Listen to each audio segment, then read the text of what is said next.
क्या आप जानते हो महाभारत के युद्ध में एक ऐसा भी योद्धा था जो अपने 3 बाणों से पूरे युद्ध को खत्म कर सकता था। मैं बात कर रहा हूँ बर्बरीक के बारे में। जब महाभारत का युद्ध चल रहा था तो बर्बरीक अपने 3 बाणों के साथ वहां जा रहे थे। तभी भगवान श्री कृष्ण एक ब्राह्मण का रूप लेके उनसे मिलने गए। तब श्री कृष्ण ने बर्बरीक से पूछा कि तुम कहाँ जा रहे हो।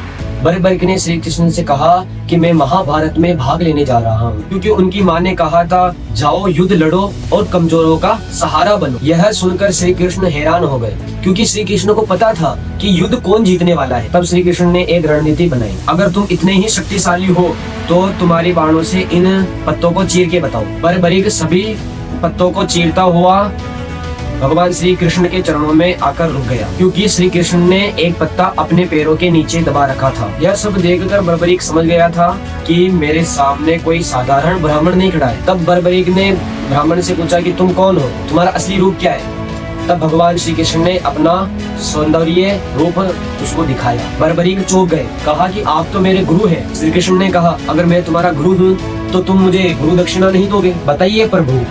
तो श्री कृष्ण ने कहा कि तुम अपनी गर्दन काटकर मुझे दे दो। बर्बरीक ने बिना हिचकिचाहट के, बिना क्षण के अपनी गर्दन काटकर भगवान श्री कृष्ण के चरणों में अर्पित कर दी। श्री कृष्ण खुश हुए, कहा कि अपनी इच्छा बताओ। बर्बरीक ने कहा कि मैं महाभारत का युद्ध देखना चाहता हूँ। श्री कृष्ण ने कहा कि तुम महाभारत का पूरा युद्ध देखोगे। जिस प्रकार तुम्हारी माता ने कहा था कि तुम कमजोर का साथ दोगे, उसी कारण तुम आज से हारे का सहारा खाटू श्याम के नाम से जाने जाओगे। यह कहानी खाटू श्याम की थी।